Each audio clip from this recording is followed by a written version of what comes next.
Hello दोस्तों, नमस्कार। उम्मीद करते हैं आप अच्छे होंगे। आज हम हिंदी के कुछ महत्वपूर्ण प्रश्न जो त्रैमासिक परीक्षा के अनुरूप बनाए गए हैं, तो आज उनको हम देखेंगे। सबसे पहले हमारे पास दिया है रस। रस की परिभाषा दिया है, रस किसे कहते हैं।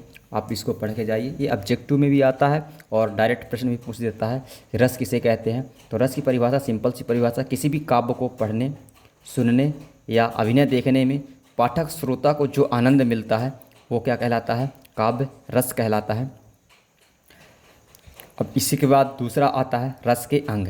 रस के अंग आप देख के जाइए। रस के 4 अंग होते हैं। कौन कौन से? अस्थायी भाव, अनुभाव, विभाव और संचारी भाव। ये रस के अंग 4 अंग महत्वपूर्ण हैं, जिनमें से एक सबसे इम्पॉर्टेंट है अस्थायी भाव।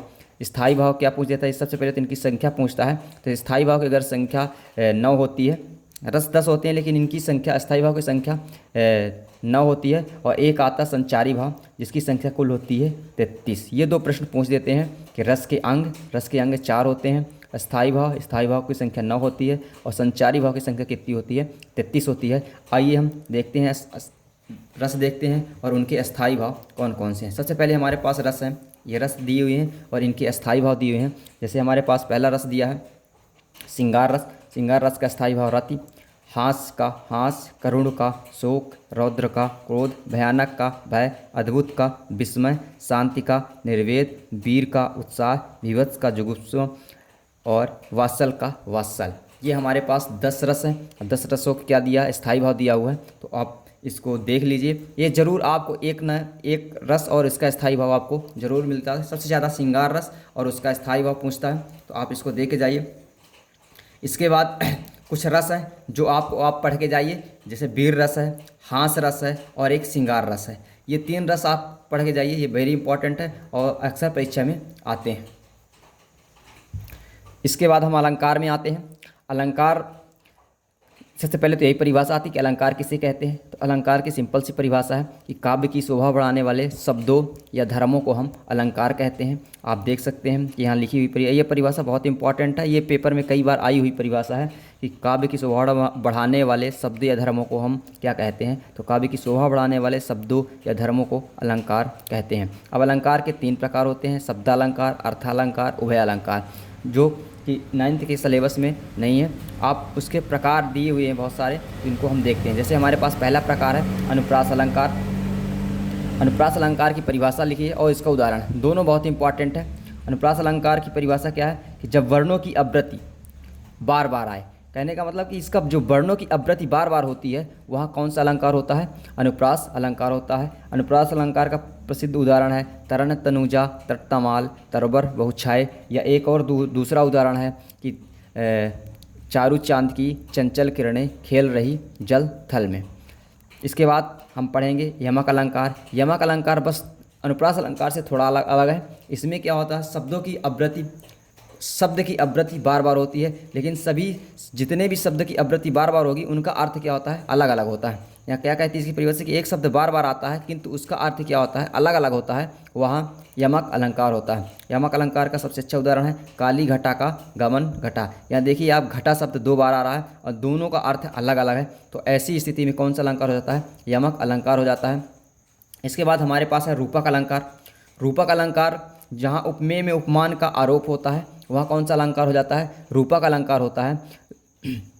इसका सबसे अच्छा उदाहरण है चरण सरोज पखारन लगा। तो ये आप ये देख सकते हैं कि रूपक अलंकार का उदाहरण और ये परिभाषा दी है। इसके बाद हम देखते हैं जो उत्प्रेक्षा अलंकार है। उत्प्रेक्षा अलंकार की परिभाषा क्या है? जहाँ उपमेय में उपमान की संभावना व्यक्त की जाती है। मतलब उपमेय में क्या, किसकी संभावना व्यक्त की जाए? उपमान की। वहाँ क्या कहलाता है? उत्प्रेक्षा अलंकार कहलाता है। जैसे इसमें एक दिया है इसका उदाहरण बढ़िया कि सबसे अच्छा उदाहरण है मेरे आंसू मोती हैं। तो ये क्या है? उत्प्रेक्षा अलंकार का उदाहरण है। इसके बाद हम देखते हैं 2 शब्द बहुत इंपॉर्टेंट है, उपमेय और उपमान। उपमेय क्या होता है? जिस व्यक्ति या वस्तु की संभावना समानता की जाती है या किसी व्यक्ति से तुलना की जाती हो किसी व्यक्ति की, वो कौन सा क्या होता है? उपमेय होता है। और उपमान वह होता है जिस व्यक्ति या वस्तु से तुलना की जाती हो। मतलब किसी दूसरे व्यक्ति की तुलना जिस वस्तु से की जाती है उसे हम क्या कहते हैं? उपमान कहते हैं। तो उम्मीद करते हैं आपको अलंकार समझ में आया होगा और आप यही जितने अलंकार मैं बताया हूँ इसी को आप देख के जाइए और इसी में से आपके सिलेबस में यही अलंकार दिए हैं और यही आपके पेपर में आने वाले हैं। इसके बाद छंद आता है। छंद में छंद की परिभाषा आती है। छंद की परिभाषा क्या है? छंद की परिभाषा यहाँ से आप दे सकते हैं, काव्य में मात्रा, वर्ण, गति, लय आदि का विचार करके एक शब्द योजना की जाती है, जिसे हम क्या कहते हैं? छंद कहते हैं। छंद की ये परिभाषा दी है, यहाँ से आप देख सकते हैं और याद कर सकते हैं। इसके बाद छंद का प्रकार आता है। छंद मूलतः दो प्रकार के होते हैं, एक वार्णिक छंद होता है और एक मात्रिक छंद होता है।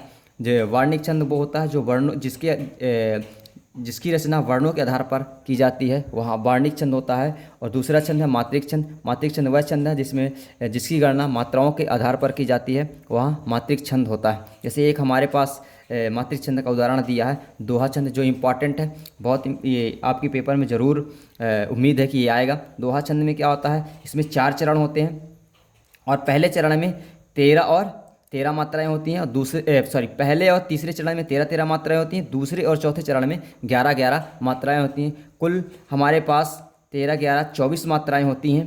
तो ये हम कह सकते हैं कि दोहा छंद यह एक मात्रिक छंद है। इसमें पहले और तीसरे चरण में 13 मात्राएं और दूसरे एवं चौथे चरण में 11 मात्राएं होती हैं। अब दोहा छंद के लिए उदाहरण है कि आप किसी भी रहीम का दोहा लिख दीजिए, वो आपके दोहा छंद में आ जाएगा। इसके बाद हम काव्य देखते हैं। काव्य की परिभाषा कभी कभी सीधे पूछ दिया जाता है। तो जैसे हम एक परिभाषा लिखे हैं, रस आचार्य विश्वनाथ के अनुसार रसयुक्त वाक्य ही काव्य है, या इससे ये बहुत बार आई हुई परिभाषा है कि रसयुक्त वाक्य ही क्या है? काव्य है। इसे संस्कृत में लिख सकते हैं रसात्मक वाक्यम काव्यम, वाक्यम रसात्मक काव्यम।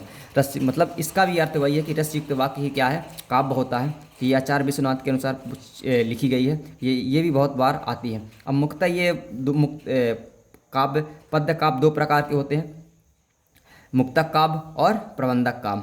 मुक्तक काव्य और प्रबंधक काव्य में से एक हमारे पास प्रबंध काव्य के 2 भेद होते हैं, महाकाव्य और खंड काव्य, जो पेपर में अधिकतर आते हैं। तो सबसे इम्पॉर्टेंट आपके लिए यही है, महाकाव्य और खंड काव्य। इसका अंतर पूछता है, तो आप यहाँ अंतर लिखा हुआ, अब 2 अंतर पूछता है, आप बड़े आराम से देख सकते हैं। जैसे हमारे पास पहला है कि जो महाकाव्य में सर्गों की संख्या होती है वो 8 या 8 से अधिक होती है।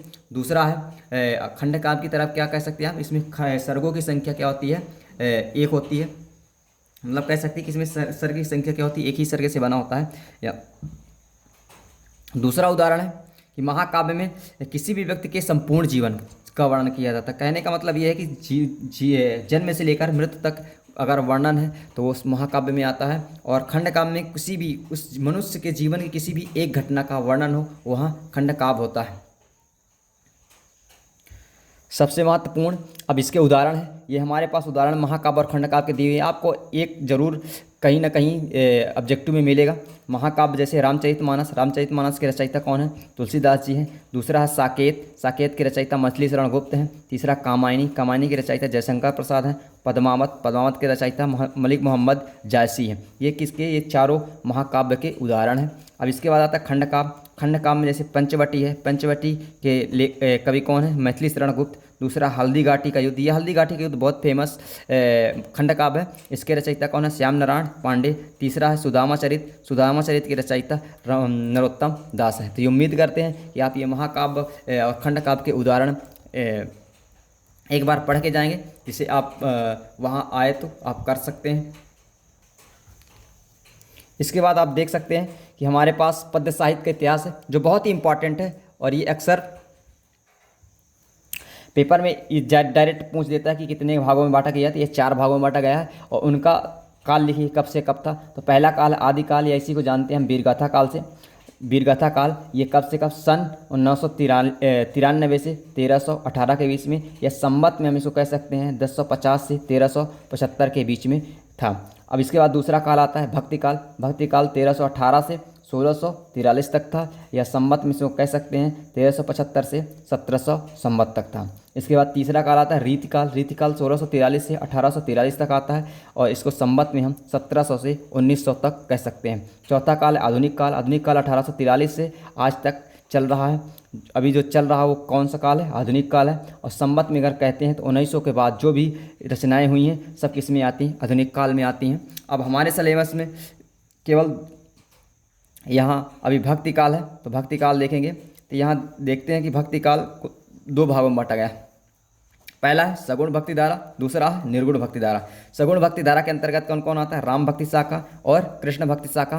राम भक्ति, अब इसमें डायरेक्ट पूछ देता है सगुण भक्ति, या तो पूछ देता है कि सगुण भक्ति धारा के कवि कौन है, या तो पूछ देता है राम भक्ति शाखा और कृष्ण भक्ति के शाखा के कवि कौन है। तो जो राम भगवान की उपासना करते हैं वो राम भक्ति शाखा कवि कहलाए, और जो कृष्ण भगवान की उपासना करते थे वो कृष्ण भक्ति शाखा के कवि कहलाए। जैसे वो कुछ नाम दिए, जैसे राम भक्ति शाखा के कवि तुलसीदास जी हैं और कृष्ण भक्ति शाखा के कवि सूरदास जी थे।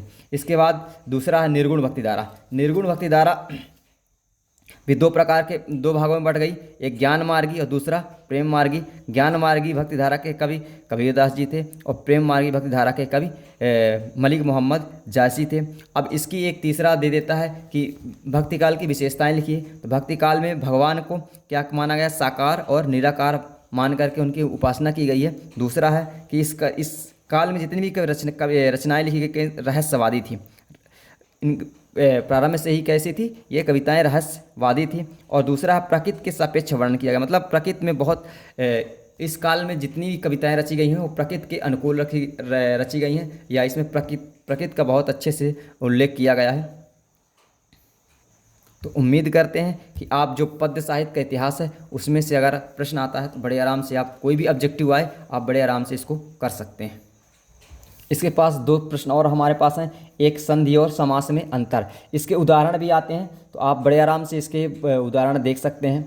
अब इसमें एक प्रश्न आता है संधि और समास में अंतर लिखिए। तो संधि और समास में अंतर, जैसे सबसे पहला तो यह है कि संधि वर्णों के मेल को हम संधि कहते हैं, और समास क्या होता है? शब्दों के मेल को हम समास कहते हैं।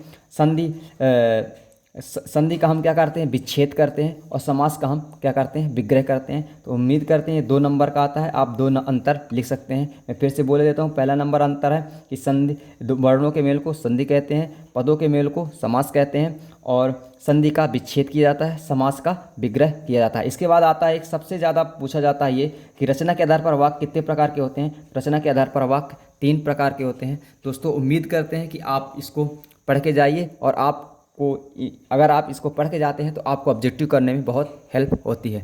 धन्यवाद। वीडियो को लाइक करें, चैनल को सब्सक्राइब करें।